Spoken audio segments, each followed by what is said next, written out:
இன்றைக்கி 5வது எபிசோடில் பார்த்துக்கிட்டிங்கன்னா நிலாவும் சோழனும் காயத்ரி வீட்டுக்கு போகிறாங்க. சோழன் வந்து காயத்ரி மன்னிப்பு கேட்குறாரு. இந்த மாதிரி நான் பண்ணது தப்பு, உன்ட்ட நல்லா சிரித்து பேசி ஆசையை காட்டி இது பண்ணது வந்து தப்பு, நீ எவ்வளோ கஷ்டப்பட்டுருப்பேன்னு எனக்கு இப்போ தான் எனக்கு தெரியும், அதில் வந்து இப்போ நான் மனசார மன்னிப்பு கேட்குறேன்னு சொல்லி கையெடுத்துலாம் மன்னிப்பு கேட்குறான். இதை பார்க்குற காயத்ரி வந்து ஐயோ அவெல்லாம் பண்ணாதீங்க, என் மேலேயும் தான் தப்பு இருக்குது, நான் நீங்கள் சிரித்து பேசுகிறீங்க அதை லவ்னு நினச்சிட்டேன் அப்படின்னு சொல்லி இது பண்ணிட்டு சோழன் வந்து வெளியே போயிட்டாரு. இதுக்கப்புறம் பார்த்தீங்கன்னா நிலாவும் காயத்ரியும் பேசிட்டு அப்புறம் நிலாவும் வெளியே வராங்க. ஒரு மாதிரி ரொம்ப பதட்டமாகவும் அப்போ தான் ஒரு ரிலீஃபாகவும் ஃபீல் பண்ணுறாரு. இந்த மாதிரி கில்ட்டு வந்து இப்போ வெளியேற மாதிரி ஒரு ஃபீலிங்கில் இருக்காரு. அதுக்கப்புறம் பார்த்தீங்கன்னா நிலாட்டே சொல்கிறாரு, இப்போ தாங்க மனசுக்கு நிம்மதியாக இருக்குது, மன்னிப்பு கேட்ட பிறகு ரொம்ப கஷ்டமாக இருந்ததுங்க, ஒரு புது மனுஷன் மாதிரி ஃபீல் பண்ணுறேன் அப்படின்லாம் சொல்கிறாரு. நிலா வந்து நல்லது தான் அப்படின்னு சொல்லி இதுக்கு அடுத்த சீனில் பார்க்குறீங்கன்னா எல்லாரும் ஒன்றா உட்காந்து சாப்பிட்டுட்டு இருக்காங்க.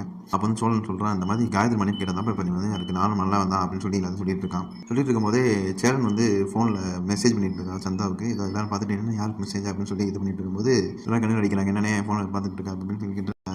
அப்புறம் சேரன் வந்து பலம் வந்து சந்தா வச்சு நீ ஒரு பொறுக்கின்னு சொன்னதை வந்து சொல்லி காமிச்சு ரசிச்சுட்டு இருக்காங்க. அப்புறம் பார்த்துக்கிட்டிங்கன்னா பாண்டியன் வந்து நல்லா ஏன்டா எங்கள் அண்ணன் ஏன்டா பொறுக்கினா, அதுக்கு இவனை சொன்னாலும் பரவாயில்லன்னு சோழனை சொல்கிறான் பாண்டியன். இதுக்கு வந்து நான்லாம் பொறுக்கில்லை, நான் இப்போ சுத்தமாக நல்லவன் அப்படின்னு சொல்லிட்டு இருக்கும்போது ஓனர்லேருந்து கால் வருது. இப்போ சோழன் ஓனர்லேருந்து ஃபோன் பண்ணி என்ன பண்ண, பொண்ணுங்க மேலே உனக்கு நிறைய கம்ப்ளைண்ட் வருது, இந்த மாதிரி பொண்ணுகிட்ட இப்படி பேசான்னு சொல்லி அட்வைஸ் பண்ணுறாரு.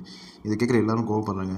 இதுக்கப்புறம் பார்த்துக்கிட்டிங்கன்னா நிலா வந்து டிசைன் போட்டுட்ருக்கேன். அப்போ பல்லம் வந்து இந்த மாதிரி நீங்கள் சொன்ன கோயிலில் கூட்டு வச்சு பேசினேன், ரொம்ப சந்தோஷமாக இருந்தது, எனக்கு ரொம்ப மோட்டிவேஷனாக இருந்தது அப்படின்னு சொல்லி சொல்கிறான். இது கேட்டுட்டு பார்த்துக்கிட்டிங்கன்னா நல்லதுதான் சூப்பராக அப்படின்னு சொல்லிட்டு கிஃப்ட் எடுத்து கொடுக்குறாங்க. நிலா ஒரு வாட்ச் வாங்கி கொடுத்துருக்காங்க. இதுக்கப்புறம் பார்த்தீங்கன்னா சோழன் வந்து நிலாட்ட பேச வராரு தனியாக இருக்கும்போது.